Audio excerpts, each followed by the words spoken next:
Another rich chapter of Harwich history that remains a robust part of its present is the farming of one particular fruit.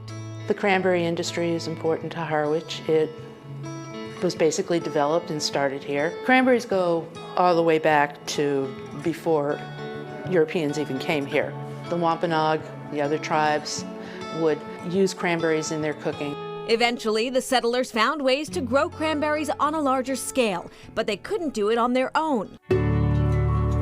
We needed workers. Cape Verdeans came, some people from Finland came as well, and they started actually working the bogs, developed all of the different harvesting methods that we have. Cape Verdeans, when they came to Harwich in the 1800s, the cranberries didn't have anybody to work them.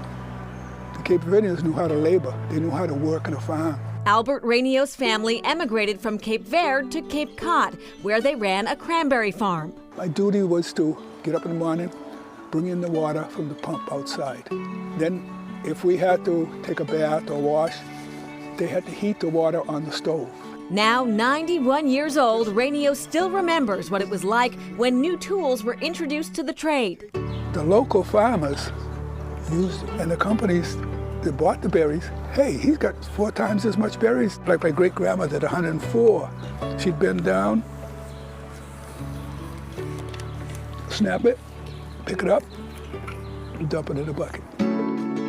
On the right is an active working cranberry bog.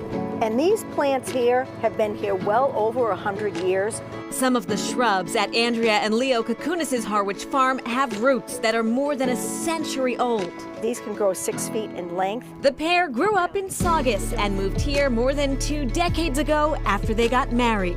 We decided we really wanted to get out of the city, and we really enjoyed farming. Novices to cranberry farming at the time, they're now the largest organic cranberry growers in New England, with a total of 20 acres of active bogs on 2 farms.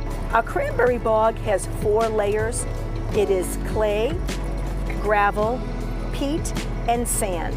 It costs $30,000 an acre, and it takes 3 to 5 years to bear fruit. Cranberries are harvested in the fall, but preparing the grounds for a fruitful crop is a year-round operation. The plant itself really likes to grow in a dry environment. That's why we sand the bogs. They do not like their feet wet. To help educate the public about this painstaking process, the Kakunis' give tours of their farm to the cranberry curious. That little flower truly does resemble a crane bird, and when the Indians and Pilgrims were here, they referred to the cranberry as the craneberry. Cranberries are rich in color, flavor, and packed with antioxidants, but not everyone agrees how they should be enjoyed. Are you fresh or canned cranberry sauce? Vodka. It's the only way you can eat them.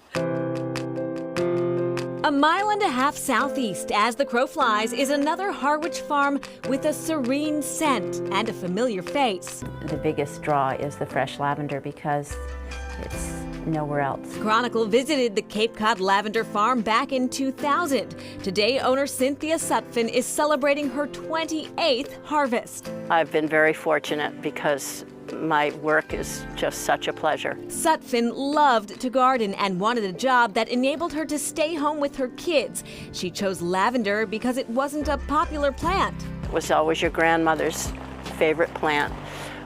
But in these 28 years, lavender has made a real comeback and a rebirth. Like cranberries, lavender thrives off the Cape's sandy soil. Some of the plants here are originals, planted 28 years ago.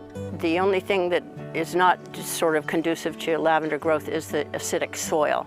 They like a sweeter soil, so we spread lime every so often. Sutphin describes cultivating the 7 lavender varieties here as mid-maintenance. In the fall, we also prune by 1/3. We keep 2/3 of the plant green and shape the rest of the plant in September with scissors. It's all done by hand. The public is welcome here to walk the grounds, purchase lavender products for sale, and take the time to take it all in. Our slogan here at the Lavender Farm is celebrate the senses. I think the whole experience is very calming for me. I'm so fortunate and so blessed to have a job where I live doing something beautiful. And Cynthia is thinking about retirement, but have no fear, the farm is not going anywhere. Her children love the lavender business. They will take over the reins when the time is right. Also, when drying lavender, it takes about 2 weeks out of direct sunlight in a hot spot. The best place is your car visor during a really hot stretch of period. And lavender, apparently, dried lavender can live on. If you don't touch it, the smell will continue to be fragrant for years to come. Your car will continue to smell great as well. Okay, coming up, a campaign for the Cape's own Cooperstown.